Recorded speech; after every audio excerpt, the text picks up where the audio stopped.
ఇక సింగరేణి 125 ఏళ్లు పూర్తి చేసుకుంది. నల్ల బంగారం ఉత్పత్తి ద్వారా వెలుగులు నింపుతున్న ఈ సంస్థ మినీ రత్నస్థాయికి ఎదిగింది.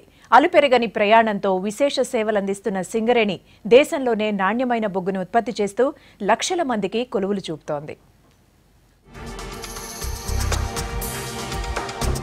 సింగరేణి ఓ కుగ్రామం.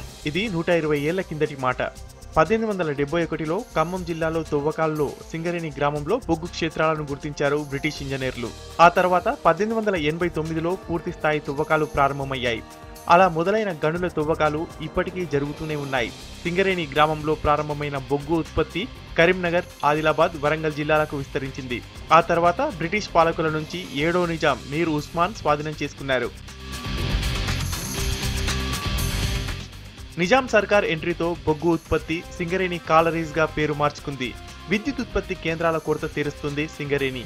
KTPS కు 9.63 మిలియన్లు, రామగుండం థర్మల్ విద్యుత్ కేంద్రానికి 0.3 మిలియన్లు, ముద్దనూరుకు 2.91 మిలియన్లు, KTPPకి 2.14 మిలియన్లు అందిస్తుంది సింగరేణి.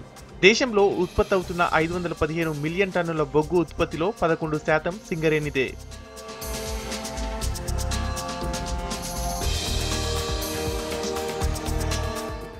సింగరేణిలో 35 భూగర్భ గనులు, 15 ఓపెన్ కాస్టుల్లో 62,000 మంది పనిచేస్తున్నారు.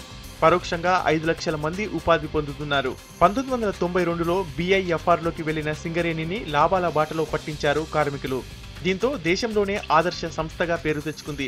ఏటా తన లాభాల్లో కార్మికులకు వాటాను పంచుతుంది. అంతేకాకుండా రాష్ట్రానికి డివిడెండ్ చెల్లిస్తుంది. జాతీయ, అంతర్జాతీయ అవార్డులను సొంతం చేసుకుంది. 2006లో టెర్రీ అవార్డు, అంతర్జాతీయ రెస్క్యూ పోటీల్లో సెకండ్ ప్లేస్ సంపాదించుకున్నారు.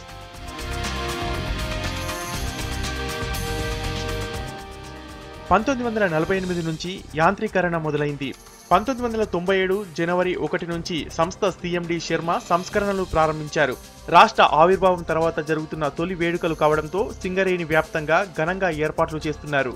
125 ఏళ్ల చరిత్ర ఉన్న సింగరేణి కార్మికుల భవిష్యత్తు తెలంగాణ రాష్ట్రంలో మరింత మెరుగ్గా ఉంటుందని ఆశాభావం వ్యక్తం చేస్తున్నారు కార్మికులు.